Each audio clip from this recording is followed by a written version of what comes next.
Welcome to BreakPoint This Week. I'm Shane Morris. I'm here with John Stonestreet talking about the stories of the week from a Christian worldview perspective. You can find links to all of these stories by visiting breakpoint.org and clicking on this program. Well, John, as of now, we have a new president, and I watched amid the day's work, I watched the swearing in and the inauguration speech. And there were some references that, newly inaugurated President Biden made that were really surprising to me, things that you or I might say in the same circumstance. So he quoted St. Augustine, talking about the idea of common loves and a people's common loves and values. And then he made reference also to Scripture, to where it says that to everything there is a season, a time to build, a time to reap, a time to sow, a time to heal. And it's very interesting to me, John, because so much of the last 4 years has been focused on this issue of what the president says. What does it mean when the president speaks, and how does it affect the nation as a whole? How powerful are his words? And then how do his words comport with his policies and his actions? And this is the sort of question that arises as, in many ways, we see a president come in who's sort of the opposite of the last one on a lot of issues, where the words sound really great. He's talking about unity. He's talking about being president for all Americans. He's quoting Christian saints and the scriptures. And yet there are a number of policy issues on which I don't think you or I make any secrets of the fact that we would be vehemently in disagreement with this president and his party. They're in their stated platform. So I want to open up the show here and talk about the implications of a new presidency, how much, how we should be viewing this in light of all we've said about culture being usually upstream from politics. And then this sort of contradiction between the rhetoric we're hearing at the inauguration, very hopeful rhetoric, good stuff, and many of the policy proposals that we know are going to be enacted in the next 4 years. Well, welcome to civil religion in America. This is Yeah. the other side of that. I said on a commentary, well, I guess it's a commentary that's going to come out on Monday, dealing with the issue of civil religion. Is that civil religion is actually pretty good for social cohesion, but it's just really bad for theological orthodoxy, right?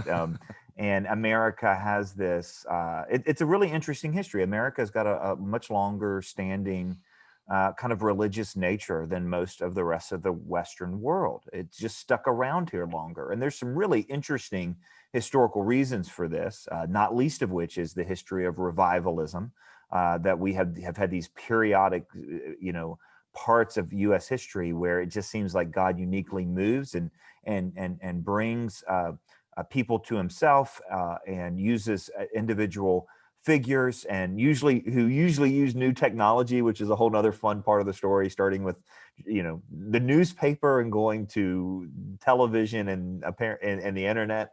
All of this is part of the history, which makes it kind of really interesting. And I think the other side of this is just not unusual at all for our political leaders to use religious language brazenly. And I think we oftentimes look at those that are Republicans that have done it maybe more often or more blatantly. And we also quickly have from people on the left, whether it's the leaders of atheist groups or secular groups in America, or certain kind of breathless journalism, quickly proclaim that this is theonomy and an attempt to reestablish the state of Israel or something like that.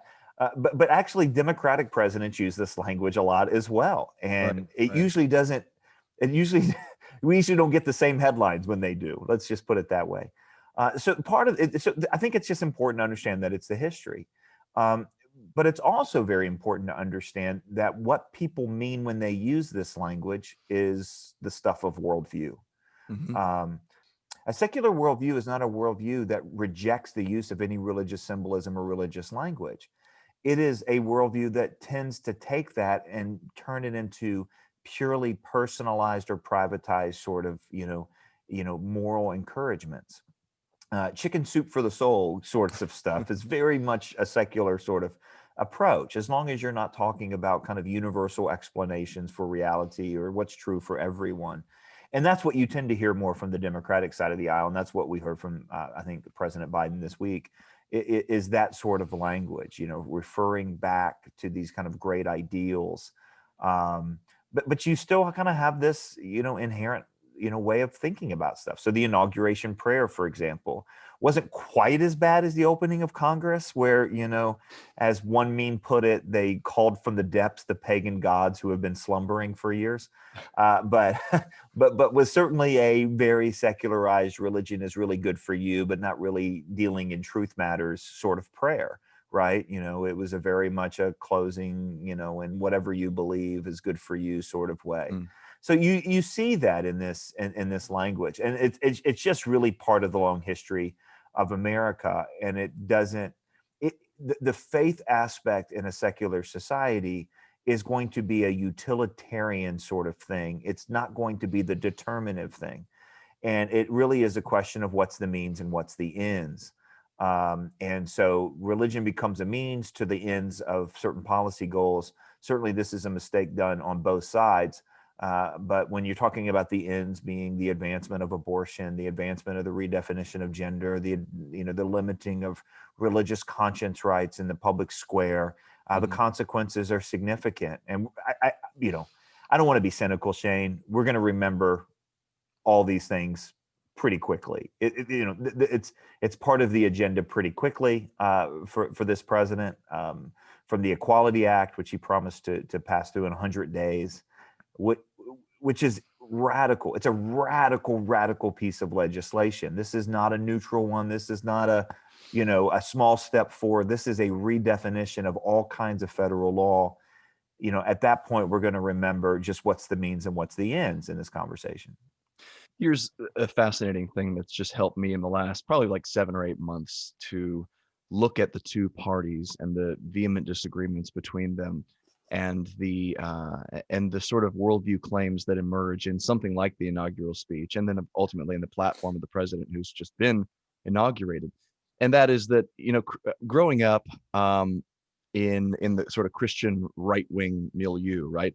I I had this general sense that the left in the United States is, they represent the forces of paganism and post-Christianity, and a complete rejection of Judeo-Christian tenets and this new Enlightenment ideology. And in many ways, that's true, right? There is a really straight line that you can trace from of Western leftism in general to the French Revolution, to this assertion that, well, we don't need God. We can just sort of figure out the common good with our own reason, or the greater good, more like. But it was Tom Holland's book Dominion that really changed my mind on this, because he points out how even the American left and the European left to some extent is still using religiously charged language to advance their ideas. They're still saying things that ultimately go back to this Christian heritage that we have in the West. So this insistence on equality, for instance, the idea that, as you said, the Equality Act, that there are groups of people who still haven't achieved their inherent dignity before, maybe not God, but before civil society, and need to be given those rights. Those are Christian assertions, things that came out of the Christian legacy of raising up the weak and following Christ commands to love the least of these. The problem, as I guess Holland may not consider it a problem necessarily, but because he's not a Christian, but his point is that this impulse has now become unmoored from Christianity in a broader sense, and is now running rampant and sort of waging a war against nature itself. Only in a more integrated Christian worldview, where you have both the understanding of the natural design of things, man, woman, father, mother, family, children, reproduction within that sphere, do you understand the boundaries that God has set up, and how when Paul says there's neither male nor female, slave nor free, Greek nor Gentile, that he's not breaking down natural barriers. What he's doing is rendering them irrelevant for fellowship with in Christ. So we're all brothers and sisters in Christ, equal before him. And that sort of tension is really interesting for me to watch play out, because nowhere in the pagan world in the past, in the Vikings or the Romans or the Greeks, would you ever have heard this assertion that people who are weak, downtrodden, and despised by society historically have equal rights and should be basically elevated and defended in the public square. You wouldn't have heard that assertion. That impulse is a Christian impulse. His concern, and I think it's a valid one, is that in the face of a Christian impulse to charity and inclusivity and equality that's run rampant and is divorced from its theological underpinnings, can you still maintain that before it becomes just insanity, like saying that boys aren't boys and girls aren't girls, or that they can change places, or B, before someone comes back and reasserts that pagan understanding of nature and says, well, no, we shouldn't care about the weak, we shouldn't care about the downtrodden, and it goes much further in the other direction. The pendulum swings back, and we're primed for like a fascist demagogue of some kind. That is a really interesting observation to me, and one that I think potentially allows us as Christians to prepare to reach out to those on the left, to those who instinctively identify with these claims to equality and justice and egalitarianism and stuff. That's in our religion. We get that. It comes from our spiritual heritage. But there's another side to the coin, and that's often represented by the right. We're uniquely positioned, I think, to answer that, and to, if in no other sense than to ask the question, where does that come from? Why do you think that? And do you have a real basis for that in your, predominantly godless way of thinking? Now, Joe Biden and many in the Democratic Party do claim God. They'll claim to be Christians. Of course, the sticking point is how long can you say I'm a good practicing Catholic and be defying the Catholic Church on an issue as significant as the sanctity of human life? That's an open question, and has been for a while in American politics. So this new administration and the new Senate, will bring in a whole new set of questions for Christians to engage on that worldview level, especially when the president is invoking religious symbolism and heritage this explicitly. Yeah. Well, and what's also interesting to watch, and I think this was the question coming out of the election in November, is that the president is invoking that sort of religious language to talk about dignity and equality and that sort of thing. And I think it really is reflective of a kind of a mainline kind of Christian liberalism or civil religion in America that Biden reflects. Other aspects of his party, which have moved beyond that sort of language, they're not referring to Christian categories at all.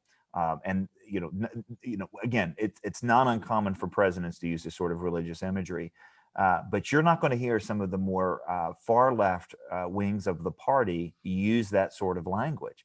And also because of the influence of who was it who got up and opened Congress with the prayer to the generic deity and said amen and a woman. Yeah, yeah, I mean, right.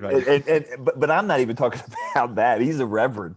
I don't, I'm talking about, the AOCs. Yes. And those, they're not referring to religious language. They're Well, and notice to too, John, I mean, I can't help pointing out, look at Joe Biden, look at his age, look at Alexandria Ocasio-Cortez and those well, those that's the figures, and future. look at their age. That's the future, right? Well, see, that is the future. And, I remember when Peter Berger wrote, well, I don't remember when he wrote it, but I remember when I first encountered The Sacred Canopy, which was a remarkable take on secularism from Peter Berger, in which he argued, essentially that sacred canopy, that religious understanding of the universe was going away. And as the world became more secularized, and then he kind of recanted because the religious language stuck around. And in that generation that now is Biden. And I think his initial take was right, is that the religious language is there, but it's not the same thing as having a religious framework or a sacred canopy, as he put it. And AOC and that generation of progressives, they're getting their categories and their definitions from a different place. Now, I would say, by the way, that they're still hijacking the Christian tradition, right? So you look back, Tom Holland's exactly right. You look back into the history of the world, there was no such thing as the concept of human dignity in a public sort of, language, not to mention policy, in most of the world, right? In other words, it's kind of like the sciences. If you have a framework that says that a whole bunch of gods created a whole bunch of different aspects of the world, right, you're not going to have science. It's just not thinkable. It's not plausible. And you're not going to have human dignity if the world's divided up in the sort of ways that the pagan world divided up. So when they even now that divorce from religious language has been complete, and you're going to see a real divide. What you're going to have then is a redefinition about what justice is and what justice isn't, and who deserves it. So the justice for all is going to be replaced by overcoming historical injustices, which in the way that it's often talked about is, basically revenge for certain classes for how they did it. Failed to live justly.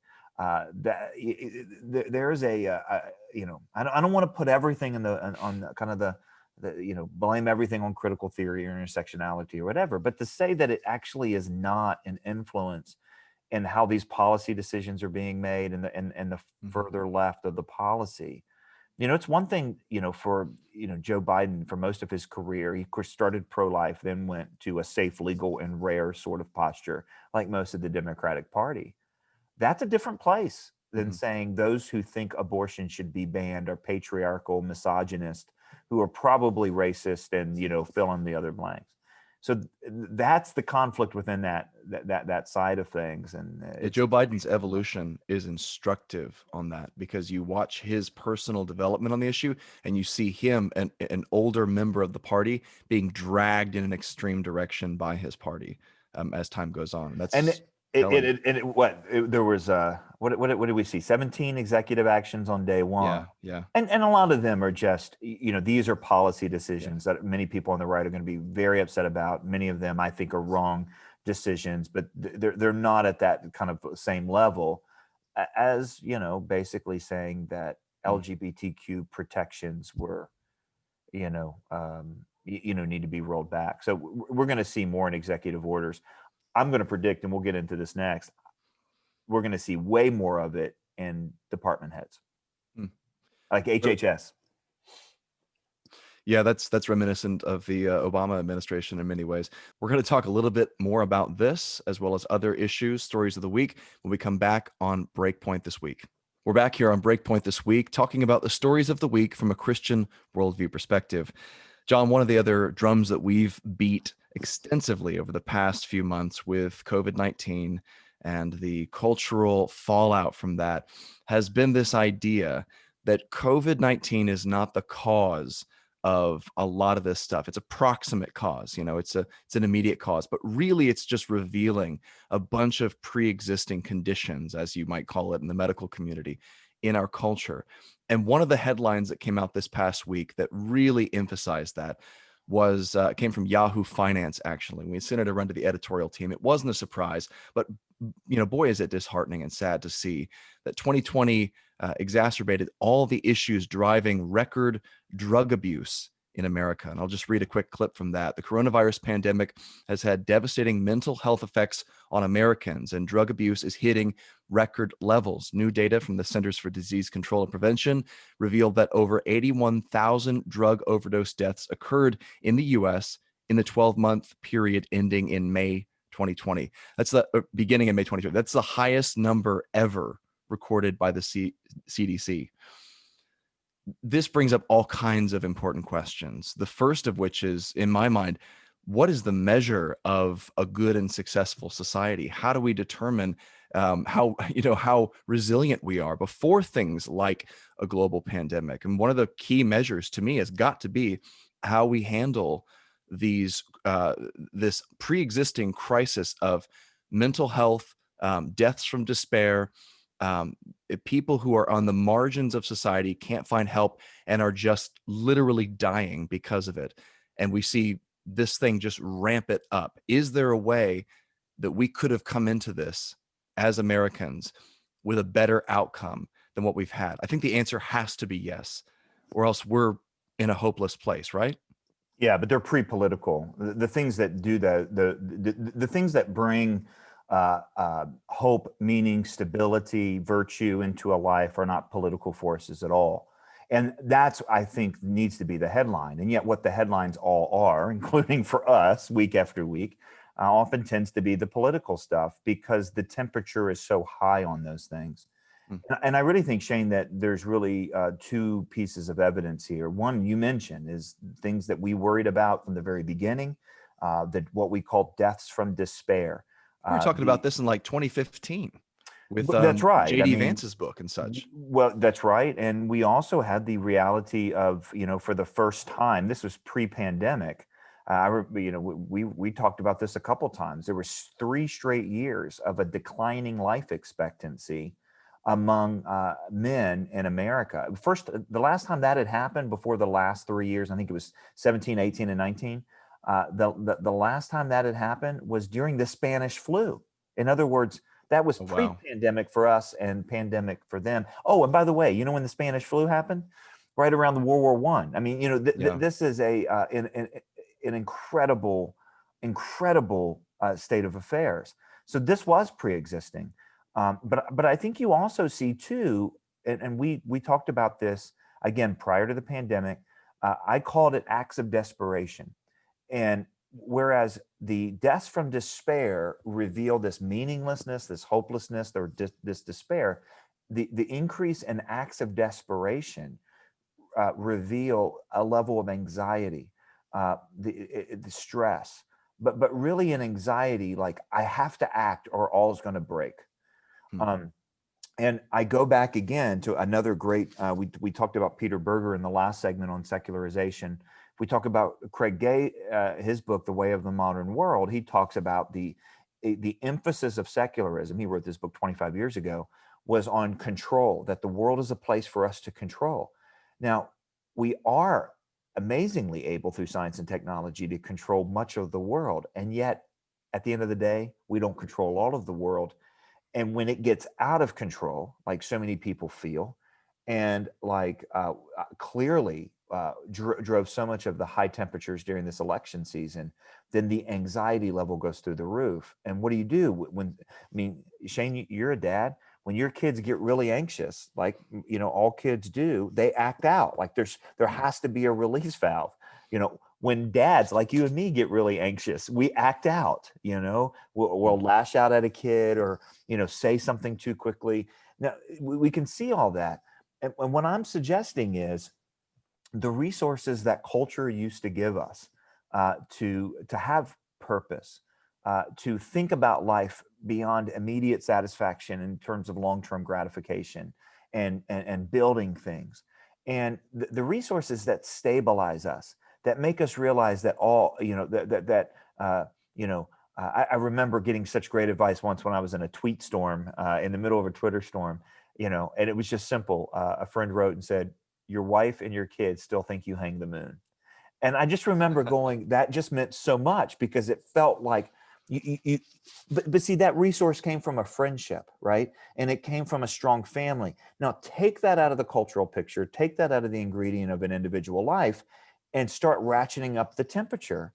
And you have these acts of desperation. I'm calling these acts of desperation acts of mass violence, certainly rioting and having to, essentially fight. And then, of course, I also think an act of desperation on an individual level is the mutilation of one's own body in search for identity. And so you put those over there and you see all of those things seemingly on the rise. You put the drug overdoses, the suicides, these incredible numbers from this article that we'll link to at breakpoint.org. And you realize that, we've hit this high pressure situation. COVID didn't cause this, COVID made it worse. And our culture is not giving us the resources we need for stability and meaning. And I think that's the storyline of 2020.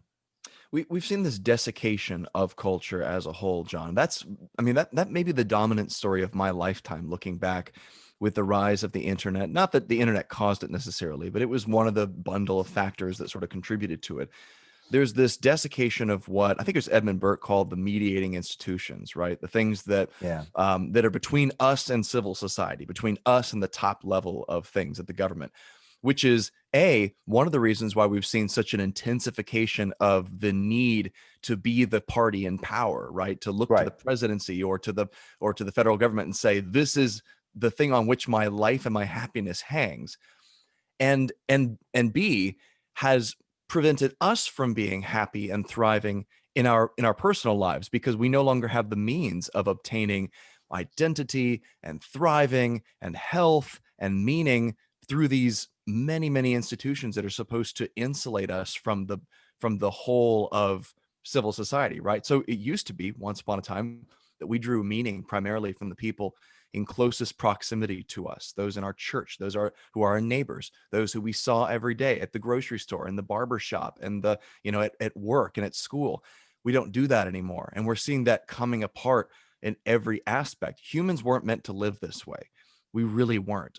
And that's manifesting in all kinds of different ways. One of the other key stories we wanted to talk about here was this excellent article in the Washington Post by Marta Zaraska, who's the author of the book Growing Young: How Friendship, Optimism, and Kindness Can Help You Live to 100. And the basic thesis of the article here is that boosting our sense of meaning in life is a really overlooked longevity ingredient.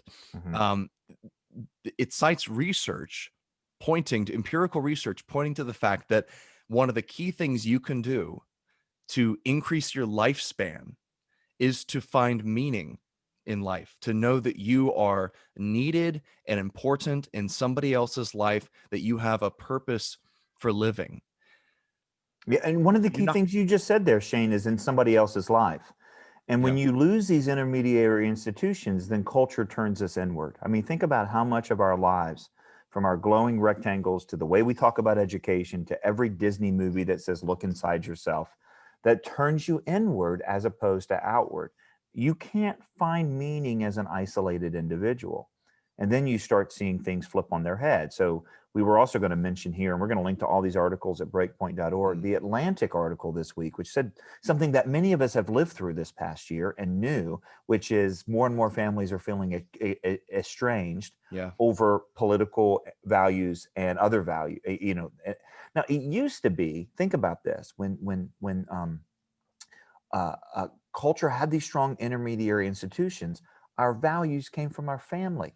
hmm, But listen to this line. Never before, this is from the Atlantic article, never before have family relationships been seen as so interwoven with, get this, the search for personal growth, the pursuit of happiness, and the need to overcome psychological obstacles. hmm. How narcissistically individualistic are those things? So instead of our family structures and our belonging being the primary things through which we understand our values, we have these individually chosen values, and now they've become the things by which we're understanding even our family relationships. And Shane, this isn't an esoteric sort of category for me. This happened in my own family this past year. It's devastating. It's my own extended family. My wife and I are still cool, but it's just for the record. And Hunter's doing great. But You didn't like one of her podcasts, and it was all that's downhill right. from there. Strong women. It separated us. We ate Thanksgiving separate. No, we didn't. No, but it's heartbreaking because it's so unnecessary. But it's revealing such a deep shift. It's not just the shift in values.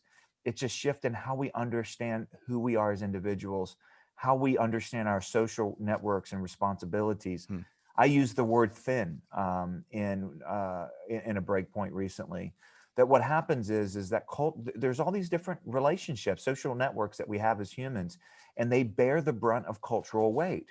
But Hmm. when those things get thin, all the cultural weight is put on politics, Yeah. and who politics who just are you? And you ask a young person that these days, right. and very likely you're going to get an answer, some movement or group or identity I encountered on Tumblr, and that's my identity, and that's the basis on which I've excommunicated my family. And that was the whole purpose, that was the whole subject of the Atlantic article, the essay you mentioned, was that young people have increasingly excommunicated, Yeah. estranged from their parents, and their parents are confused as heck about what has gone on. And I recognize there are plenty of situations where you have abusive parents, you have bad relationships that need to be, have some distance in them, even as we bring Christian forgiveness to bear. But the number of times this has happened, the frequency with which it plays out, Yeah. is evidence of this broader coming apart, the thinning out, the choosing of identities over family ties and duties. And the thing is, John, we know for a fact this doesn't make people happy. Choosing this politically oriented, socially oriented identity does not make you happy. It ends up That's making you miserable unsustainable. and lonely. Yeah, well, and it's unsustainable culturally. It's unsustainable personal. I mean, we throw the word toxic out for everybody, and it's Hmm. anybody who disagrees with us suddenly becomes toxic. And maybe the word is we're fragile. And that's a word that gets thrown around too much too. But yeah, I'm with you. We're going to talk a little bit more about this as well as other issues, stories of the week, when we come back on BreakPoint this week. There's one more story I wanted to tackle here, John, and it's a piece of good news, but it's very insightful good news. It's something that we can probably pull from some lessons from as pro-lifers in terms of the broader direction of the movement, where we're going, what success looks like. Life News reported just a couple of days ago that Missouri is now the first abortion-free state. So there's still a clinic there in Missouri, but they're referring patients across state lines. So there is now nowhere in the state of Missouri where you can go to get an abortion. And this is, unprecedented as far as I know in my lifetime. It's interesting to me in terms of the line it draws between what we think of as red and blue states, right? There is this increasing group of red states where, and I've read the progressive articles about it in Slate and stuff, lamenting the fact that there are now states where you have to basically drive 5 hours just to get to the 1 or 2 or 3 different abortion clinics in the state if you want to procure their services. Of course, we would see this as good news, but the interesting part is this is the majority story in terms of what's driving the decline in abortions. If you look at abortions in blue states, there's